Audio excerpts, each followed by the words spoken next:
bem-vindo à nossa classe bíblica. Chegamos à lição 12 de Daniel, né? Referente aqui ao 11º capítulo. Estamos chegando já ao final da lição. Você está me vendo hoje aqui de uma forma diferente. Infelizmente, né, com toda essa situação aí do vírus, né, desse coronavírus, tivemos que fazer uma adaptação aqui também na nossa apresentação. Espero que logo voltamos à nossa forma habitual. Hoje estaria aqui dividindo o assunto conosco a Cláudia e a Jane, mas fica aí para uma próxima oportunidade. Vamos dar aí um tempo até resolvermos esse problema que está aí, né, atormentando toda a nossa população.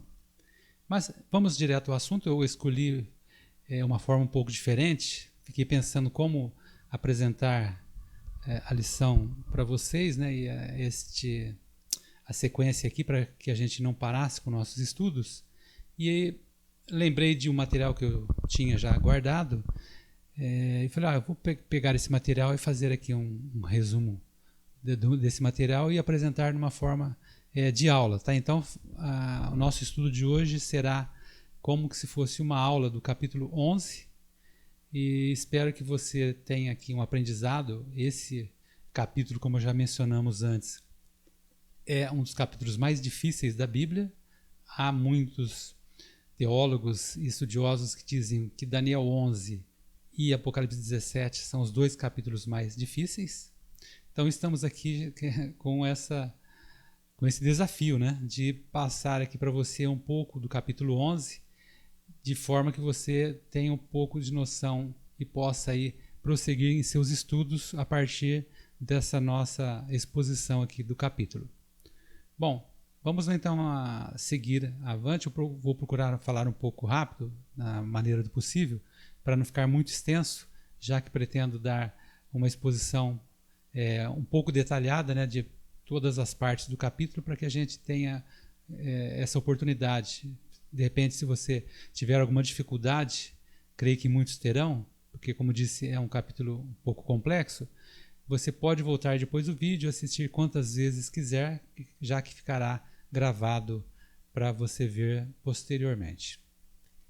Então, temos aqui, lição 12, do norte e sul à terra gloriosa. O verso principal que o autor escolheu foi o verso 35 do capítulo 11, que diz: alguns dos sábios cairão para serem provados, purificados e embranquecidos, até ao tempo do fim, porque se dará ainda no tempo determinado. Ele chamou atenção aqui de uma necessidade de atenção, já que aqueles que, mesmo sábios, poderiam ter aí uma segurança, mas esses seriam muito provados, né, no tempo do fim. E ele até usa aqui a expressão purificados, embranquecidos, mostrando que, como um ouro que é muito purificado para que se revele, né, a sua preciosidade, também teremos essa dificuldade nos últimos dias, né? E muito do que se vê hoje em dia realmente é um chamamento para que nós talvez desviemos, né, o enfoque aqui da palavra de Deus e das profecias que tão graciosamente Deus nos deu aqui para nos mostrar da brevidade do tempo e dos dias em que estamos vivendo. Então, chamo a atenção aí para que você se concentre no estudo, aproveite esses dias que estamos mais reclusos, né, para estudar um pouco mais a fundo. Então você talvez tenha aí mais tempo para analisar com mais profundidade aqui as profecias de Daniel. Os capítulos que contêm a última parte do livro são os capítulos 10, 11 e 12, como mencionamos na semana passada, e chamamos aqui da quarta mensagem profética. Um resumo geral, para que você tenha uma visão completa. Nós temos então uma introdução dessa quarta visão no capítulo 10, que vimos a semana passada, que chega até o verso 1 do capítulo 11. No capítulo 11, do verso 2 ao 30, vemos várias nações em conflito. Depois, a partir do verso 31 ao 45, e o capítulo 12, 1 a 3, que veremos na próxima semana, Miguel, aquele príncipe dos exércitos celestiais que mencionamos no capítulo 10 da semana passada, ele vem para trazer a libertação do povo de Deus. Então, esses versos 31 ao 45 é uma reação, né, do príncipe, né, o príncipe dos exércitos celestiais, Miguel, que vem na salvação do seu povo. E por fim, as informações finais desse bloco estão lá nos versos 4 a 13 do capítulo 12. Esse ficará para a semana que vem. Eu queria que você prestasse atenção para entender todo o contexto, por que nós chegamos nessa quarta visão. A quarta visão, ela é uma resposta a uma pergunta feita por Daniel lá no capítulo 8, no verso 13. E você observará que lá há a citação do santuário e do exército. Essas duas palavras vão ser muito importantes para entendermos por que chegamos na visão do capítulo 10, 11 e 12. O verso 13 diz assim, lá do capítulo 8. Depois ouvi um santo que falava, e disse outro santo àquele que falava: até quando durará a visão do contínuo sacrifício e da transgressão assoladora, para que seja entregue o santuário e o exército a fim de serem pisados? Observe aí o destaque para santuário e exército. Nesse momento, você se recorda que Daniel ele está inquieto e ele faz uma pergunta, né, ao seu anjo que está trazendo-lhe a visão, e ele pergunta, mas até quando vai durar, né, essa assolação desoladora, essa transgressão desoladora e toda essa dificuldade que o povo está passando? E ele conclui, para que seja entregue o santuário e o exército a fim de serem pisados, que essa era a questão. Então, ele citou aí o santuário e o exército na pergunta.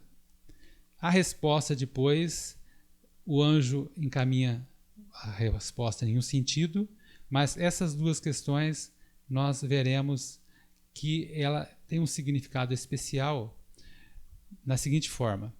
A restauração do santuário, que foi a questão primeira da sua pergunta, é respondida em Daniel 8,14. Até 2.300 tardes e manhãs, e o santuário seria purificado. Então, temos aí, no final da terceira visão, ali nos capítulos 8 e 9, a resposta a essa primeira parte da pergunta, que é a restauração do santuário, certo? Agora, a restauração do exército de Deus, a resposta está na quarta visão, que corresponde aqui aos capítulos 10 a 12. Está me acompanhando?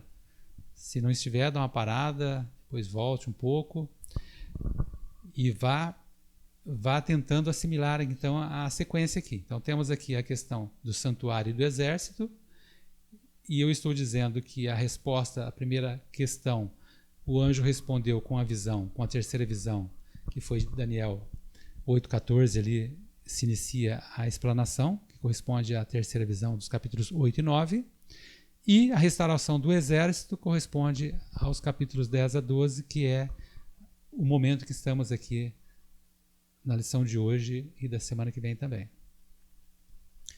Vou fazer uma pequena revisão aqui do capítulo 10, para que você pegue aqui um raciocínio, fique melhor para o entendimento do capítulo 11. Então, vimos isso a semana passada, mas uma revisão rápida eu acho que vai ser importante agora. Lá no capítulo 10, começa a quarta visão com Daniel, que está lá ali no rio Tigre, e até o verso 6, ele está angustiado porque ele está preocupado com os ataques que os samaritanos estão fazendo para com os muros e a reconstrução ali daqueles primeiros cativos que foram devolvidos ali, levados de volta para Jerusalém. E as notícias que ele está recebendo é de que as coisas não estão muito boas. Então ele está muito preocupado porque os 70 anos que Jeremias tinha profetizado estavam terminando. Então estava chegando a hora de que o retorno completo se concretizasse, né? Então, essa era a preocupação dele até ali no verso 6. E depois nós vimos que, na verdade, ali estava tendo um conflito, e esse conflito estava na mente do rei Ciro, porque Ciro estava sendo influenciado para não deixar o povo retornar a Jerusalém.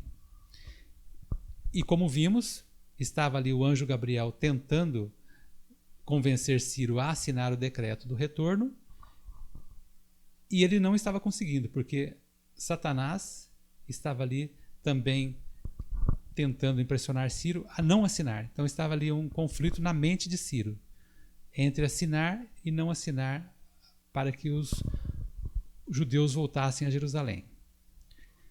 Observe que esse conflito na mente, nós enfatizamos que é a tona do grande conflito, tá? Isso sempre existiu. O importante é você ter sempre em mente de que no grande conflito entre Cristo e Satanás, esse grande conflito está ocorrendo em nossa mente, tá? É nós, com as decisões que tomamos, é que decidimos o lado que estamos indo aí nesse grande conflito. Então nós temos aqui, nesse contexto, o grande conflito. Foi dado ali um tempo para que as coisas se resolvessem. Daniel diz que isso demorou 3 semanas e ele ficou em jejum nesse tempo. E o motivo da demora foi esse conflito na mente de Ciro. Bom, o resumo geral, para que você se lembre, é que nos versos 1 a 3, Daniel ele se identifica ali na sua posição, né, a situação que ele estava para receber a visão. Nos versos 4 a 9, ele dá detalhes do recebimento da visão. Nos versos 10 a 21, entra em cena o anjo Gabriel, e durante o diálogo aqui com aquele homem vestido de linho, que é Jesus, há uma interação ali no toque dos lábios para que ele recobre a força. Isso você também deve lembrar. E depois, no verso 1 agora do capítulo 11 já, a gente observa que é uma continuação do assunto que foi concluído no capítulo 10, né? Já que no verso 11 aqui, o anjo lembra ele do acontecimento anterior, ocorrido 2 anos antes. Bom, então nós temos aqui o verso 21 que dizia: mas eu te declararei o que está expresso na escritura da verdade, e ninguém há que esteja ao meu lado contra aqueles, a não ser Miguel, vosso príncipe. Então o anjo está falando para ele de Miguel, é que chega agora para resolver a situação. No verso 1 ele diz: mas eu, no primeiro ano de Dario, o Medo, me levantarei para fortalecer e animar. Então, no capítulo 11, nós teremos aqui o que ele diz.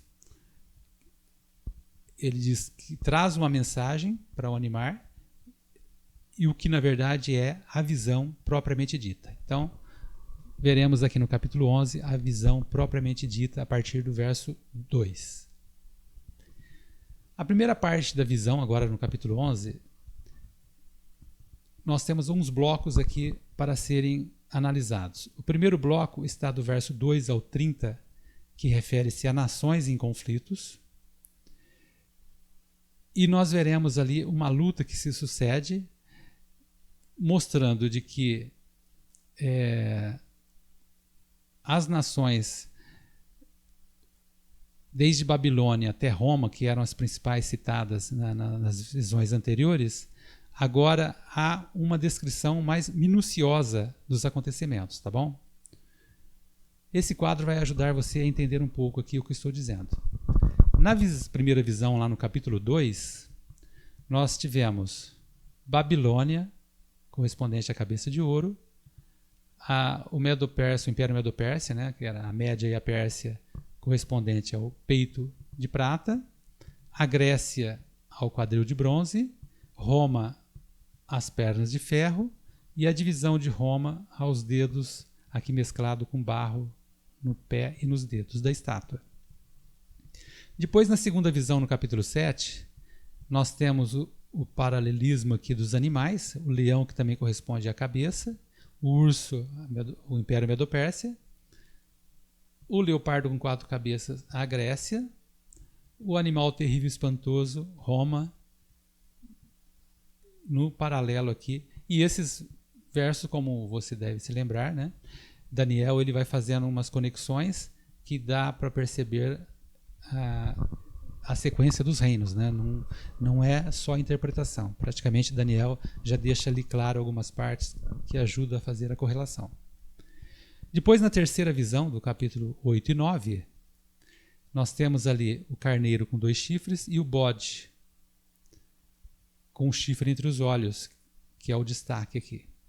Bom, vimos também na terceira visão, que é uma visão que, que eu disse há pouco, é uma resposta à pergunta sobre a restauração do santuário. Tanto é que você observa aqui que o destaque foi esse, tanto é que ele trouxe animais ligados ao santuário, né, o bode e o carneiro, que eram para realmente mostrar que a terceira visão, o assunto era o santuário. E chegamos agora na quarta visão, que a resposta é quanto ao exército de Deus. Esse exército agora é o destaque como resposta àquela pergunta lá de Daniel 8,13. Mas o detalhe que você deve observar, que é o título que eu coloquei, é a quarta visão, nós temos aqui nações sem símbolos, porque nas 3 anteriores nós tivemos a simbologia de animais para cada nação e na primeira parte com a estátua. Mas agora na quarta visão, nós não vemos esse tipo de simbologia, tá? Então nós temos aqui alguns detalhes que eu preciso considerar com você, que é, em Daniel 11, nós temos aqui algumas interpretações, escolas de interpretação, que acabam tomando rumos bem diferentes na interpretação. Bom, preciso dizer para vocês também que eu vou seguir aqui o ponto de vista da escola historicista.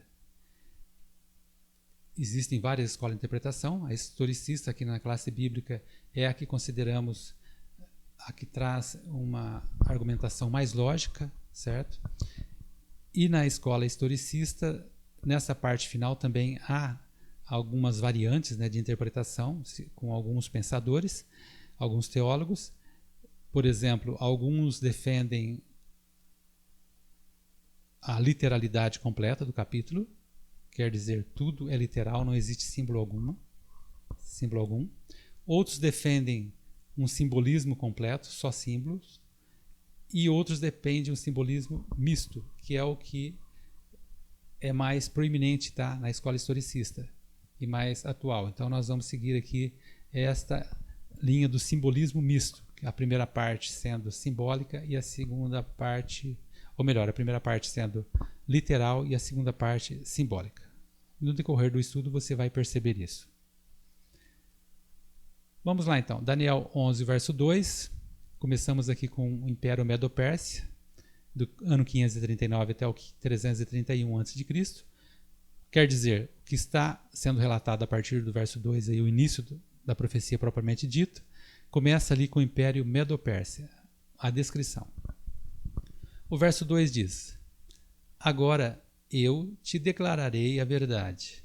Eis que ainda 3 reis se levantarão na Pérsia, e o quarto será acumulado de grandes riquezas, mais que todos, e tornado forte por suas riquezas, empregará tudo contra o rei da Grécia. Observe aqui que Daniel já está começando a citar, né,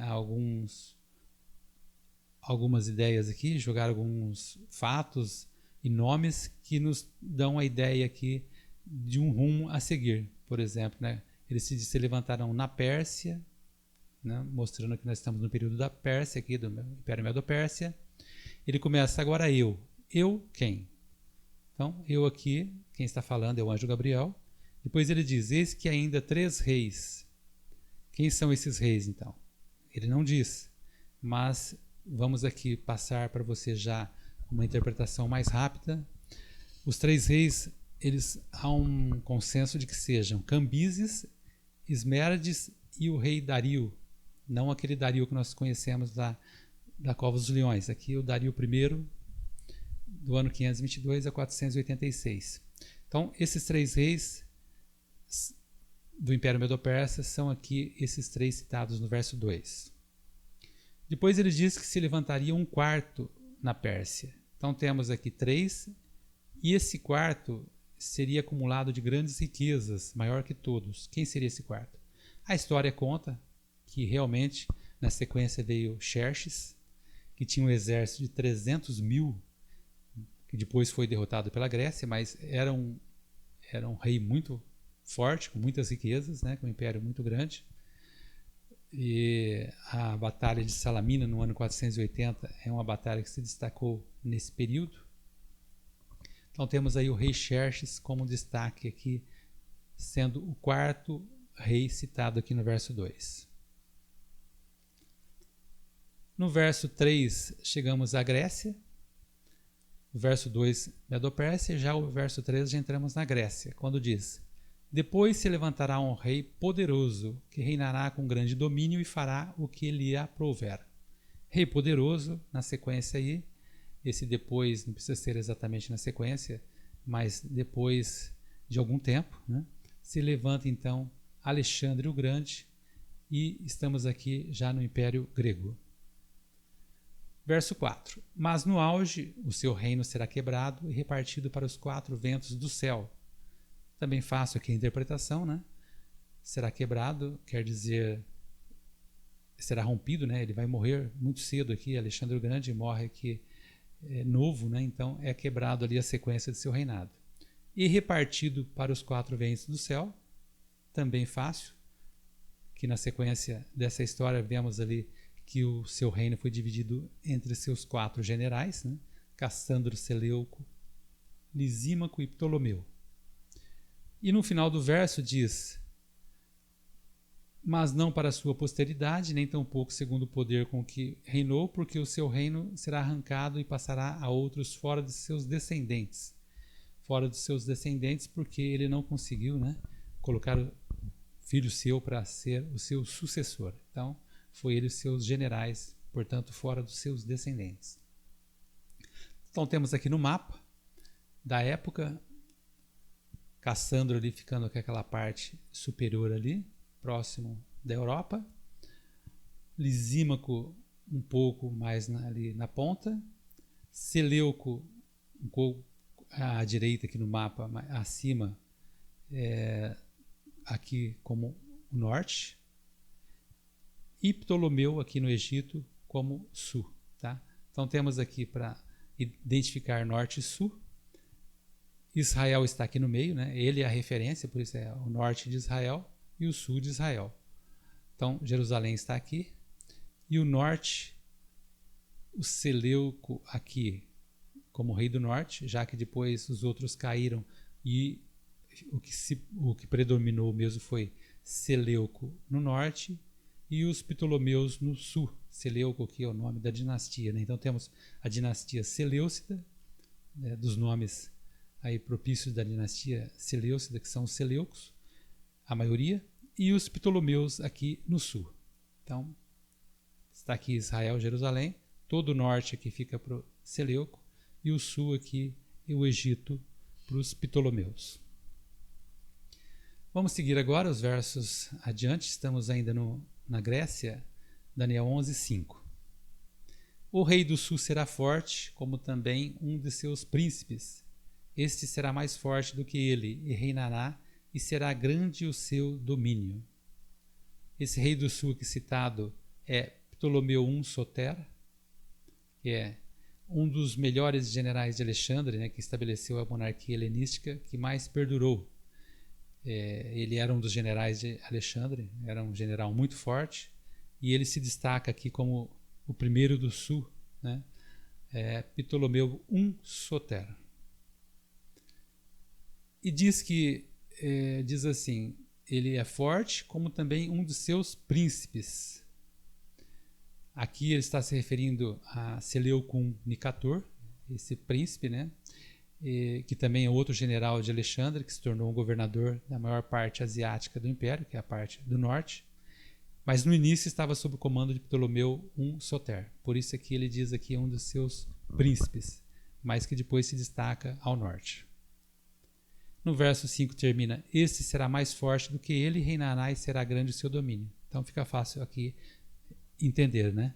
Aquele que era príncipe do Ptolomeu, que era o Seleuco, ele acaba se destacando, né? E acaba sendo grande o seu domínio. É só olhar o norte lá, como o seu domínio acabou se destacando. Então temos aqui esse príncipe que era inferior a princípio, mas depois se destaca no norte. Ariano, o historiador, ele diz que quando morreu Seleuco, ele fala: o maior rei dos que sucederam Alexandre. Tinha mais mentalidade real e governou sobre a maior parte do território depois de Alexandre. Então aqui um destaque de um historiador falando deste primeiro aqui, rei Seleucida. E o destaque atual da dinastia Seleucida, eu pus aqui atual entre aspas, porque na interpretação de algumas escolas hoje, né, da interpretação profética, o mais importante, o que mais se destaca na dinastia Seleucida é Antíoco IV Epifânio, né? Esse está lá na dinastia, bem lá para o final. Eu vou destacar agora para que você já tenha em mente, porque ele acaba se tornando importante na interpretação. Ele governou a Síria entre os anos 175 a.C. a 164 a.C. Ele foi o terceiro filho do rei Antíoco III Magno e irmão de Seleuco IV, que após a derrota de seu pai pelos romanos na Batalha de Magnésia, em um período de exílio, tornou-se rei com um acordo do Senado romano como vassalo de Roma. É importante você conhecer a história e ver esses detalhes. Observe aqui que a história diz que ele acabou se tornando vassalo de Roma, depois de uma derrota que eles tiveram, né? Então, na verdade, Seleuco ele estava já ali no finzinho do reinado dessa dinastia, sem força alguma. Ele fez muitas coisas, mas já subalterno, né, ao Império Romano. E no ano 167 ele conquistou Jerusalém. A cidade perdeu seus privilégios. Antíoco procurou ali helenizar ou romanizar Jerusalém à força. Helenizar aqui quer dizer impor, né, a cultura grega para os judeus. É claro que isso trouxe ali um período de sangue, um período muito difícil para os judeus, que na interpretação isso aí será importante, né? Proibindo inclusive o culto judaico. Então Antíoco IV Epifânio fez tudo isso neste momento, no final da dinastia, e com um momento que ele já estava aqui sob o domínio dos romanos. É importante frisar isso, porque muitos acabam elevando Antíoco IV Epifânio acima do que realmente ele foi.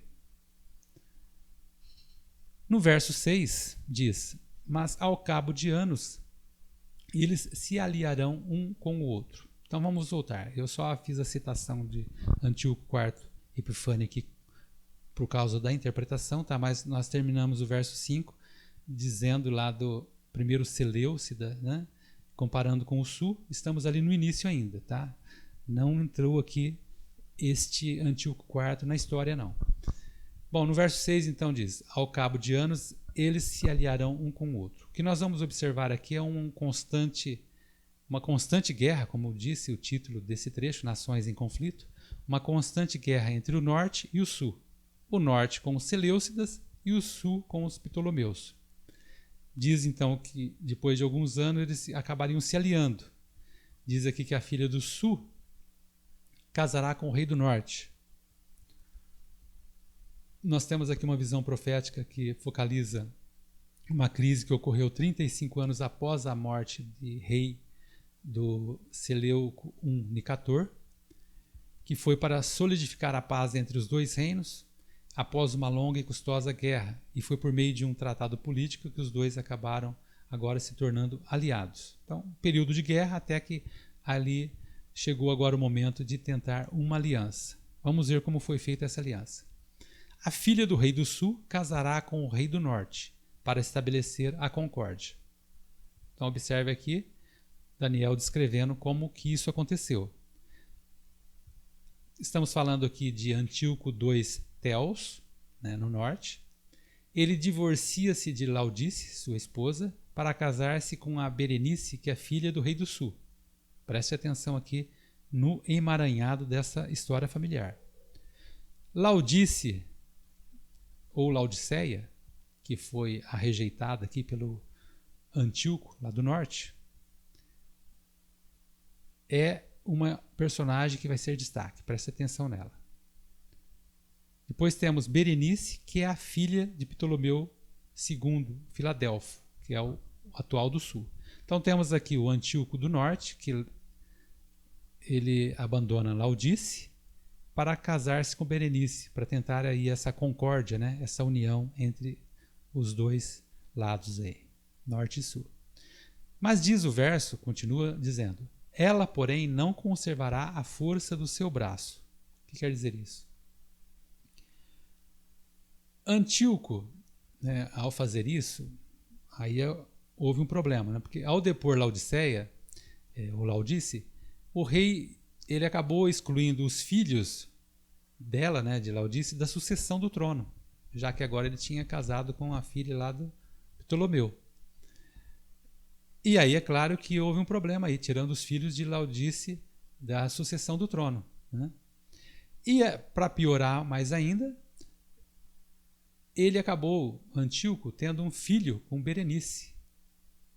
E após a morte de seu pai, lá o Ptolomeu, ele não consegue conservar, né? Lá o verso diz assim, não conservará a força do seu braço. Essa ela aí é a Berenice, né? Que não consegue conservar a força do seu braço, não consegue manter o casamento com Antíoco, depois da morte do pai.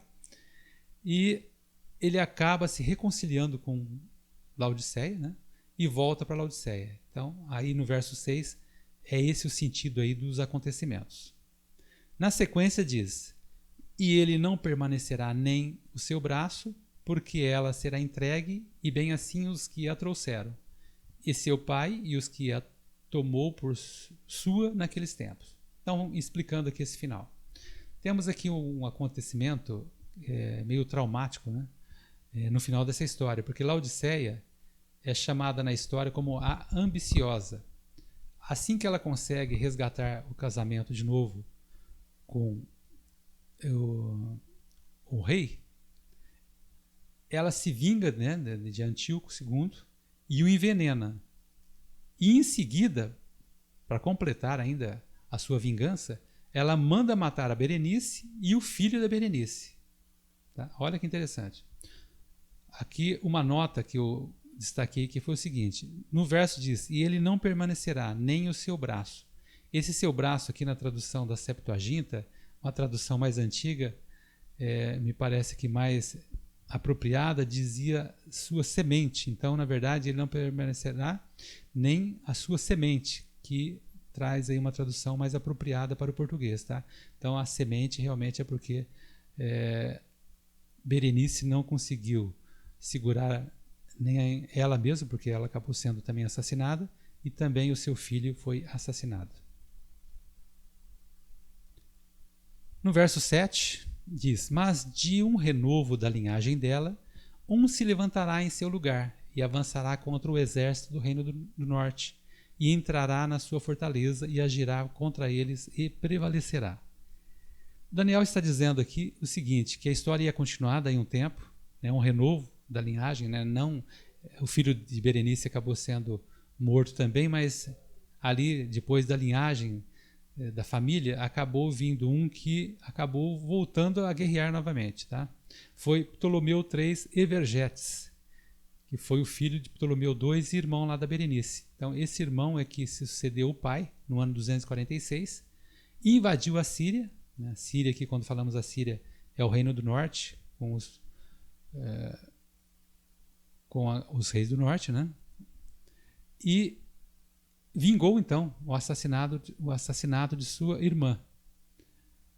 No verso 8 agora diz, também aos seus deuses, com a multidão de suas imagens fundidas, com seus objetos preciosos de prata e ouro, levará como despojo para o Egito. Por alguns anos ele deixará em paz o reino do norte. O que está dizendo aqui? Que esse irmão de Berenice que vingou, né, a família, ele vai lá traz os deuses, né, esse material tudo, funde tudo, esse material precioso, né, leva para o Egito, né, lá para o seu reino do sul, os Ptolomeus, traz para o Egito. E por um tempo há uma certa paz aqui, porque foi uma guerra aqui que acabou trazendo um momento de estabilidade, vamos dizer assim. Então nós temos aqui Ptolomeu III Evergetes, que é o personagem então que capturou, a história conta, cerca de 2.500 imagens de ouro e prata, restaurou os templos egípcios com ela. Então o que ele fez? Esse ouro que ele captou, né, das imagens lá do norte, ele trouxe e restaurou os templos dele no sul. Com isso ele foi chamado pelo povo de benfeitor, trouxe a paz, né? E o reino do norte, Seleuco II Calínico, também não houve uma reação ali naquele momento. Então anota aqui, esse verso confirma que a expressão rei do sul refere-se aos reis do Egito. Essa observação aqui é para te dizer o seguinte: para quem acha que de repente essa tradução histórica do que Daniel está falando talvez não seja apropriada, é só ver aqui a dica, né? No verso 8 ele diz, olha, e leva esse despojo para o Egito, mostrando que o sul que ele está se referindo aqui é o Egito mesmo, né? E que essas histórias que estão acontecendo estão se cumprindo aí nesses versos conforme estão sendo descritos. Lembrando para você, né, que Daniel escreveu isso antes de acontecer esses fatos, né? Então temos aí a profecia sendo minuciosamente descrita, né, conforme havia sido revelado a Daniel pelo anjo. No verso 9 diz, mas depois este avançará contra o reino do sul, contra o rei do sul, e tornará para a sua terra. Na sequência aqui, peço um pouco de paciência sua, né, e um pouco de perseverança, porque é história é assim mesmo. Temos aqui um período de história com muitos nomes que não são comuns para nós, né, mas é o que está acontecendo nesse capítulo aqui. Temos aqui Seleuco II Calínico, que foi filho de Antíoco II e Laodiceia, que ali no ano de 240 a.C. tentou vingar-se e invadiu o Egito, mas foi seriamente ferido e voltou de mãos vazias. Então assim passou, né, explicando melhor. Passou um tempo, naquele período de paz, aparece aqui, né, o filho agora de Antíoco, para tentar se vingar, mas ele não consegue muita coisa não. Ele se deu mal aqui. Bom, relembrando então um pouco, né, vamos, para a gente não se perder aqui, né? Temos aqui Israel no meio da confusão, para você perceber o que está acontecendo. Os Seleucidas no reino do norte, toda essa região toda aqui. No reino do sul, aqui no Egito, os Ptolomeus, guerreando, tentando paz e guerreando novamente. E Israel aqui no meio sem fazer nada. Um momento que não tinham muita força, né, militar, e também não podia fazer muita coisa a não ser observar a guerra passando para lá e para cá, né? Era isso que estava acontecendo neste momento. O verso 10, você observa que somente no verso 2 que Daniel citou os medo-persas. Depois a gente vem vindo com o Império Grego até agora, tá? Estamos já no verso 10. Os seus filhos farão guerra e reunirão numerosas forças. Um deles virá apressadamente, arrastará tudo e passará adiante, e voltando à guerra, a levará até a fortaleza do rei do sul.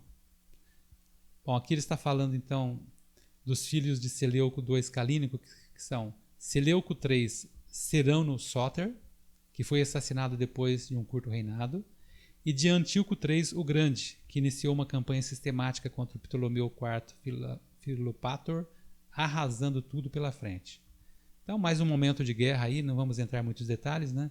Você pode, de repente, depois estudar com mais profundidade se tiver interesse. No verso 11 diz, então este se exasperará, sairá e pelejará contra ele, contra o rei do norte. Este porá em campo grande multidão, mas a sua multidão será entregue nas mãos daquele. Continua aqui as batalhas. Estamos falando aqui, quando ele diz este se exasperará, de Ptolomeu IV Filopator, do sul, né? Estamos aqui na batalha de Ráfia, uma batalha conhecida, famosa, do ano 217 a.C., e o rei do norte, Antíoco III o Grande, que o verso diz, né, que seria entregue nas mãos daquele.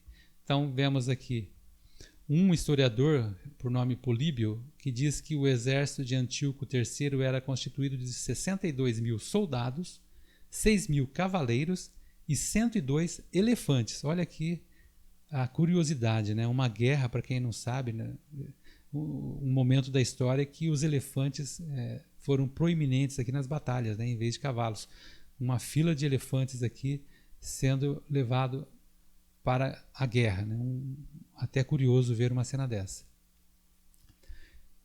O correspondente de guerra romano, Aminiano Marcelino, ele faz uma citação que é muito conhecida desta batalha e diz: elefantes, medonhos em virtude de seus corpos de dobras e carregados com homens armados, constituem um espetáculo hediondo, mais apavorante que qualquer outra forma de horror. Olha aí, né, a descrição aqui de um correspondente de uma batalha incomum, né, com elefantes ali em cena. No verso 12 agora, a multidão será levada e o coração dele se exaltará. Ele derribará miríades, porém não prevalecerá. Continua aqui a história. Se exaltará, não prevalecerá. Estamos aqui com Ptolomeu IV Filopator, que é o rei do sul, que é um rei indolente, que não soube aproveitar essa vitória, essa conquistada aqui em Ráfia, porque Antíoco III, lá no norte, ele empregou suas energias nos próximos anos, né, para recuperar os territórios que havia perdido na batalha. Enquanto isso, o Ptolomeu IV morre, o reino entra em pavorosa, vamos dizer assim, porque o filho dele, sucessor, tinha apenas 5 anos de idade. Eles tiveram que esconder a morte do rei para que o reino não ficasse ali à mercê, já que com o rei morto, né, realmente eles estavam ali sem força. E foi isso que aconteceu naquele momento. Tiveram que ficar ali ocultando, né, a morte do rei por um tempo. No verso 13, porque o rei do norte tornará e porá em campo multidão maior do que a primeira, e ao cabo de tempos, isto é, de anos, virá à pressa com grande exército e abundantes provisões. O rei do norte tornará aqui, nós estamos aqui no momento de Antíoco III o Grande, né? O rei do norte. E a situação é a seguinte: Ptolomeu V Epifânio começa a crescer, né? E deu a Antíoco III lá no norte a oportunidade de se vingar aqui dos egípcios, né? Foi no ano 201 a.C., ele volta a atacar novamente. Como eu disse para vocês, né, são nações em conflitos e um constante guerrear entre o norte e o sul. Chegando aqui no verso 14, surge uma pergunta aqui para os estudiosos, aí, os teólogos das profecias, os estudiosos das profecias. Porque o verso 14, ele inaugura um momento aqui que a argumentação, a interpretação começa a criar uma polêmica. Até aqui, quase todas as escolas de interpretação, há uma certa unanimidade nos detalhes. Mas aqui no verso 14 já começamos uma certa dificuldade. Diz assim: naqueles tempos se levantaram muitos contra o rei do sul. Também os dados da violência dentro do teu povo se levantarão para cumprirem a profecia, mas cairão. O rei do norte virá, levantará baluartes e tomará cidades fortificadas. Os braços do sul não poderão resistir, nem o seu povo escolhido, pois não haverá força para resistir. Então nós temos aqui a primeira interpretação. A ideia de que a partir do verso 14, Daniel continua a narrar a história dos reis, como a gente vem falando até aqui. O sul e o norte, de forma literal. Segunda interpretação é que a partir do verso 14, entra em cena agora o Império Romano, certo? Com dois aspectos. Primeiro aspecto, Roma imperial, pagã, e depois Roma cristã. No final do verso 15 diz assim: os braços do sul não poderão resistir, nem o seu povo escolhido, pois não haverá forças para resistir. Esses braços do sul aqui, há uma interpretação aqui se referindo a Antíoco IV Epifânio, aquele que eu citei lá no começo. Como eu disse, ele está no final aqui do Império Grego, né? E ele se destaca com sua política lá de helenização, romanização, tentando forçar os judeus, né, a aceitarem a nova cultura. Agora temos um detalhe aqui a observar, que realmente isso aconteceu, né, a sua força contra o império, contra os judeus, contra ali o povo chamado povo de Deus.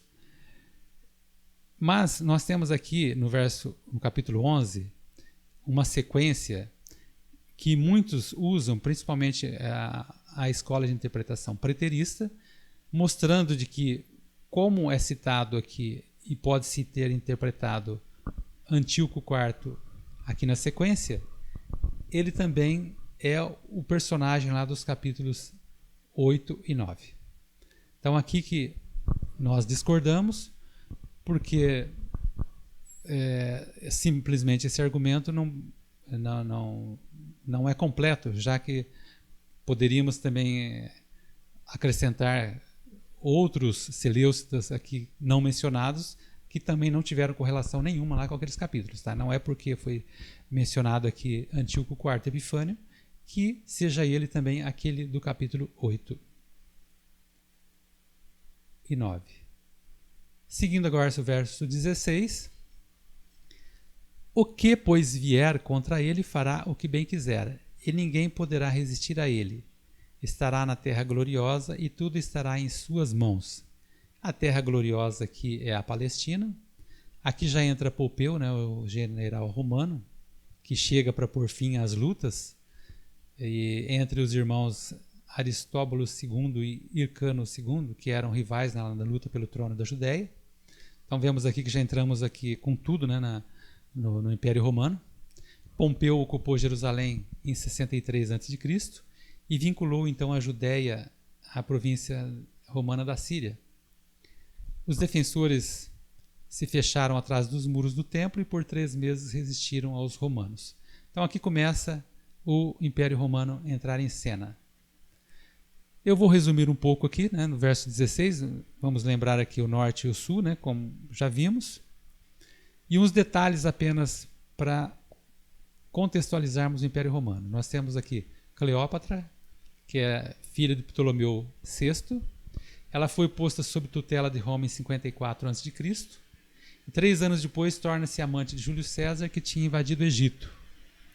Júlio César, que é assassinado, e depois ela volta às suas afeições para Marco Antônio, né? E os dois formam uma aliança contra Otaviano no ano 31. O Otaviano tem aqui um paralelo com Marco Antônio, que um ano depois Marco Antônio suicida-se, e foi um planejado por Cleópatra, segundo a opinião de alguns. E Otaviano, então, por fim, na parte final, Cleópatra acaba também suicidando ao perceber que não poderia conquistar Otaviano. Bom, aqui apenas uma contextualização para a gente entrar aqui no verso 17. Resolverá vir com a força de todo o seu reino e entrará em acordo com ele.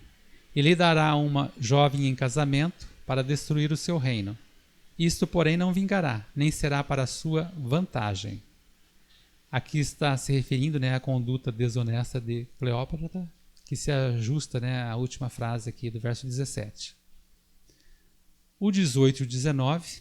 Depois se voltará para as terras do mar e tomará muitas, mas um príncipe fará cessar-lhe o opróbrio e ainda fará recair este opróbrio sobre aquele. Então voltará para as fortalezas da sua própria terra, mas tropeçará e cairá e não será achado. Se voltará aqui, estamos falando das guerras, né, em outras partes do Império, que fizeram com que Júlio César deixasse o Egito. Houve ali um conflito militar entre o ano 49 e 45 a.C., um confronto pessoal de Júlio César contra uma facção conservadora, né, liderada ali por Pompeu, e Júlio César vence e torna-se um ditador absoluto. Então temos aí o primeiro ditador do Império Romano. Mas no fim do verso diz que ele tropeçará e cairá.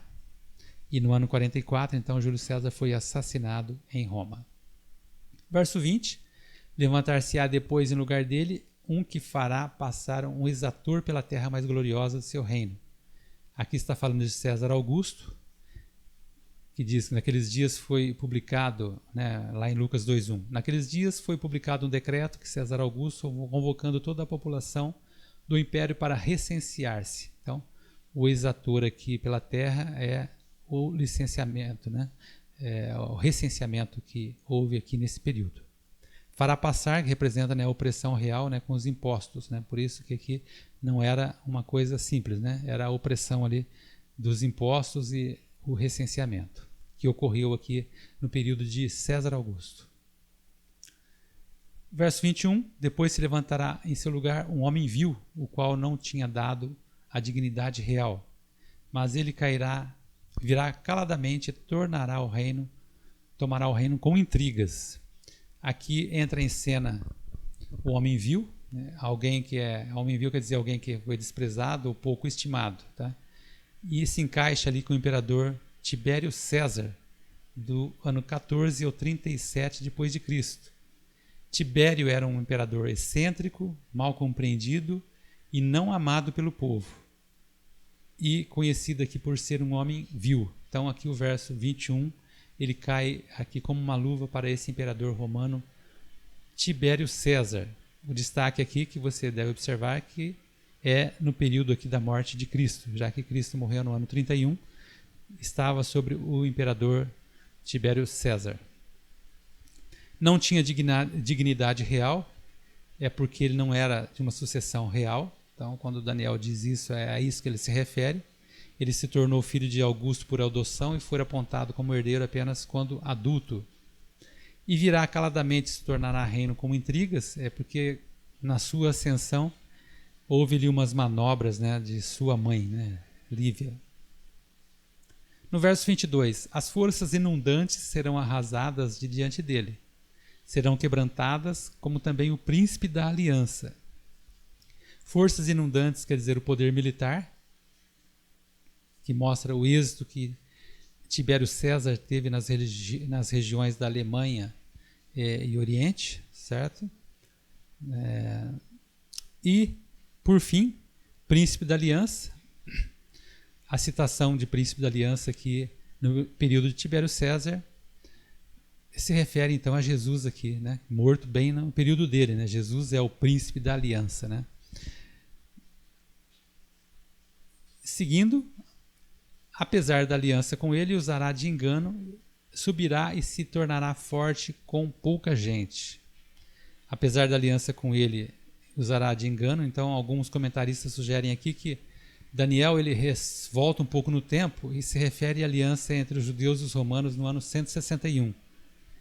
E outros, que defendem a continuidade cronológica, né, outros intérpretes, ligam esse texto à aliança da amizade com os judeus que tinham como objetivo de interesses mútuos, né? Então, uns acham que essa aliança volta um pouco no tempo. Outros que essa aliança se refere a uma aliança ali entre o imperador e os judeus aqui naquele próprio instante ali em que ele estava vivendo. Bom, passamos agora à frente, que é uma outra parte importante. Praticamente saímos aqui da parte literal histórica para uma parte mais simbólica, tá?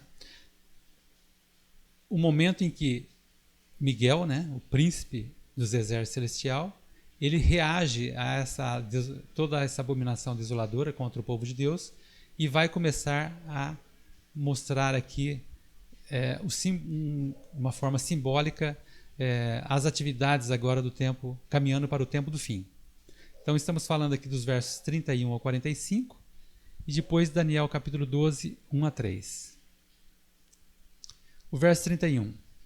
Dele sairão forças que profanarão o santuário, a fortaleza nossa, e tirarão o sacrifício diário, estabelecendo a abominação desoladora. Profanarão o santuário, aqui ele está dizendo, né, de ação de um poder que surgiria na história cristã, que tentaria substituir o sacrifício de Cristo e sua ministração no santuário celestial, como vimos lá no capítulo 7, 8 e 9, por meio de um falso sistema de adoração com relação ao santuário. É isso que ele se refere aqui, à profanação do santuário. No verso 31 continua no final, que ele estabelece então uma abominação desoladora. Essa abominação desoladora pode ser interpretada aqui e se refere às palavras de Cristo, como ele fala lá do abominável da desolação, quando ele cita, né, Daniel 9, 27, em vez de Daniel 11, 31. Né, a aplicação ela é particular a Daniel 9, 27. E o fato de Jesus citar Daniel, citando a abominação, né, da desolação, e Jesus jogar para o futuro, mostra então que os que defendem que nesse momento estamos falando de Antíoco IV Epifânio, não faz muito sentido quando você pega o contexto e faz a correlação aqui com as palavras de Cristo. No verso 32, aos violadores da aliança, ele, com lisonjas, perverterá, mas o povo que conhece o seu Deus se tornará forte e ativo. Com lisonjas perverterá, quer dizer, coisas lisas, escorregadias, né, palavras mansas para enganar. Né?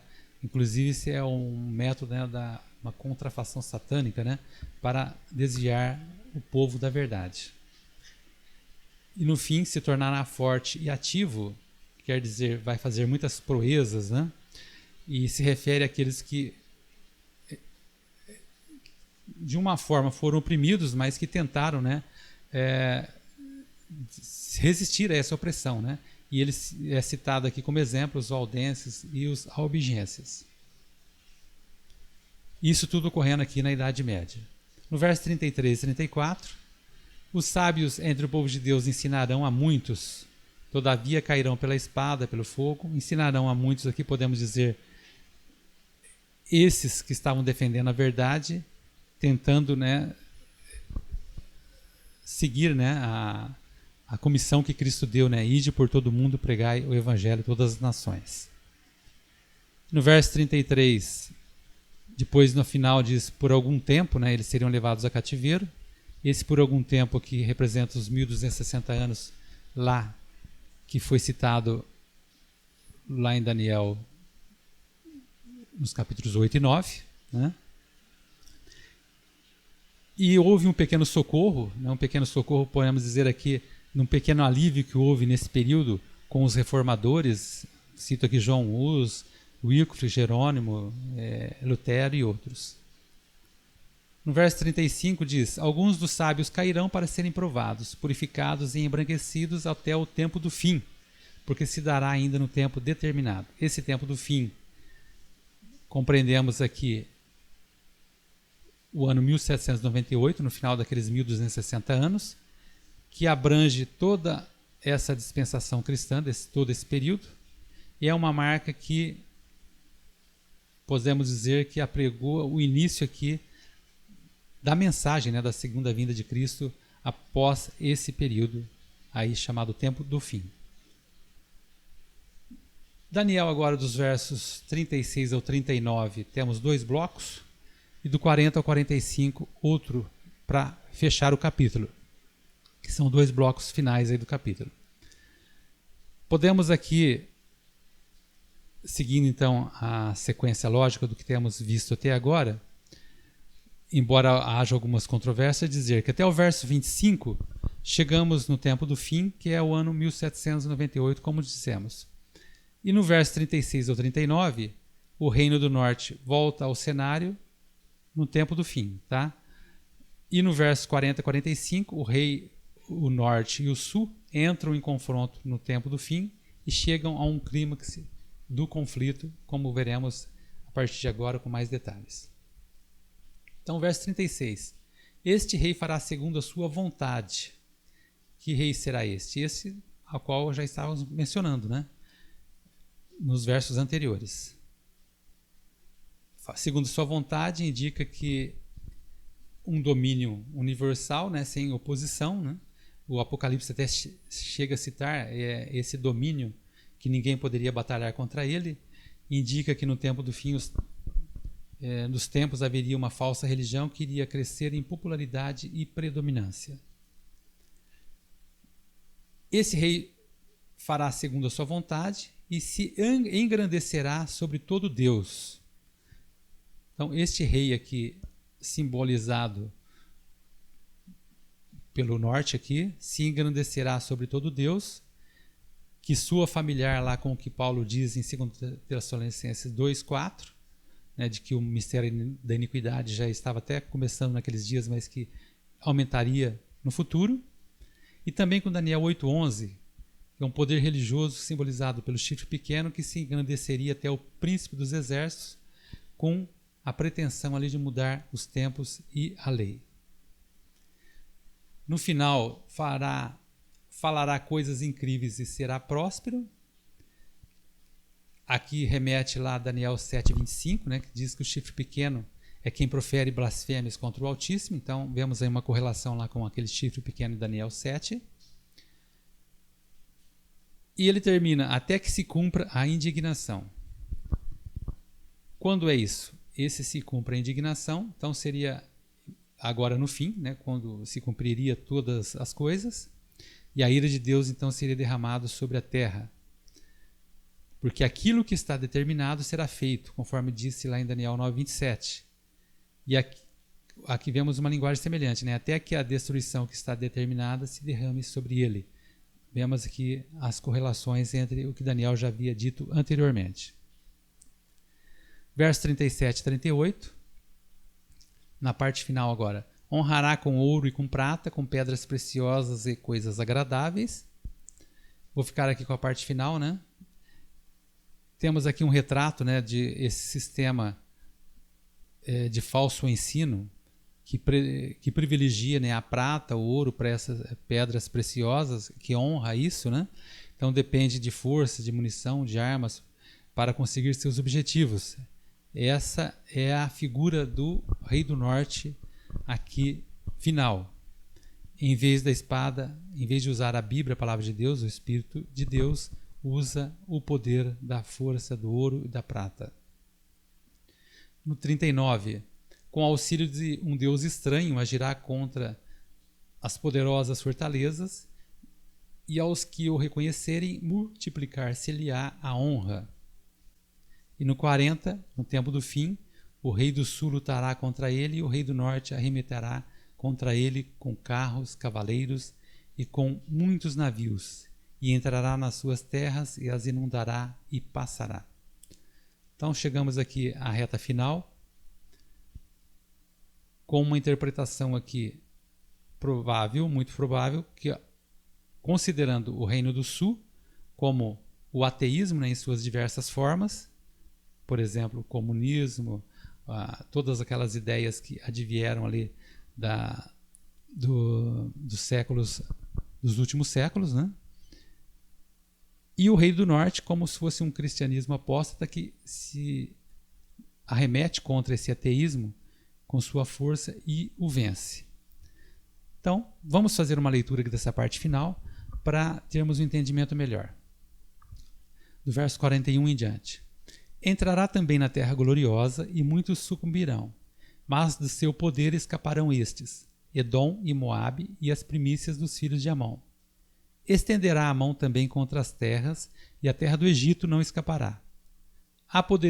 Apoderar-se-á dos tesouros de ouro e de prata e de todas as coisas preciosas do Egito. Os líbios e os etíopes o seguirão. Mas, pelos rumores do Oriente e do Norte, será perturbado e sairá com grande furor, para destruir e exterminar a muitos. Armará suas tendas palacianas entre os mares contra o glorioso Monte Santo, mas chegará ao seu fim e não haverá quem o socorra. Então vamos aqui, como disse, essa parte final, há um consenso aqui de que trata de coisas futuras, que ainda não aconteceram. Então temos aqui uma possível interpretação, que inclusive é do nosso guia de estudo, que está lá no final da quinta-feira. O rei do sul, então, ataca o reino do norte. O rei do sul, considerando aqui como a Revolução Francesa, que tentou erradicar a religião, mas não conseguiu. O rei do norte ataca e derrota o rei do sul. Aqui temos uma coalizão final do reinado do norte, que acabam vencendo as forças do ateísmo e formarão uma coalizão com o inimigo derrotado. Então, primeiro ele ataca e derrota, mas depois ele faz uma coalizão com o rei do sul. Também é citado lá Edom, Moabe e Amon, que escaparam, segundo Daniel. Aqui podemos dizer que são aqueles que não são contados, né, entre o povo de Deus, já que essas não eram nações, eram nações gentias, né? Então podemos trazer aqui uma interpretação que muitos se juntarão, né, ao aprisco na última hora e esses acabarão escapando, né, no final. O Reino do Norte se prepara para atacar o Monte Santo, mas chega ao fim. E as forças do mal são destruídas e o reino de Deus é estabelecido. Então, por fim, né, o Reino do Norte agora se prepara para atacar o Monte Santo, mas nesse momento há uma intervenção, né? As forças do mal, elas são destruídas e o reino de Deus é estabelecido para sempre. Bom, por fim, eu deixo aqui uma reflexão final, comparando o capítulo 11 com os anteriores, que é o julgamento do Reino do Norte. Em Daniel 11, nós vemos que ele termina anunciando o fim do Reino do Norte, que é muito parecido com Daniel 7, verso 11 e 26, se você voltar lá e dar uma analisada. Na segunda visão, lá do capítulo 7, o destino do chifre pequeno é ser morto e seu corpo entregue para ser queimado pelo fogo. E um tribunal que se assenta, né, que tinha a finalidade de tirar-lhe o domínio, para por fim o destruir e o consumir até o fim. Então vemos aqui uma ligação entre o chifre pequeno e o rei do norte aqui do capítulo 11 aqui do final. Bom, com isso concluímos o capítulo 11.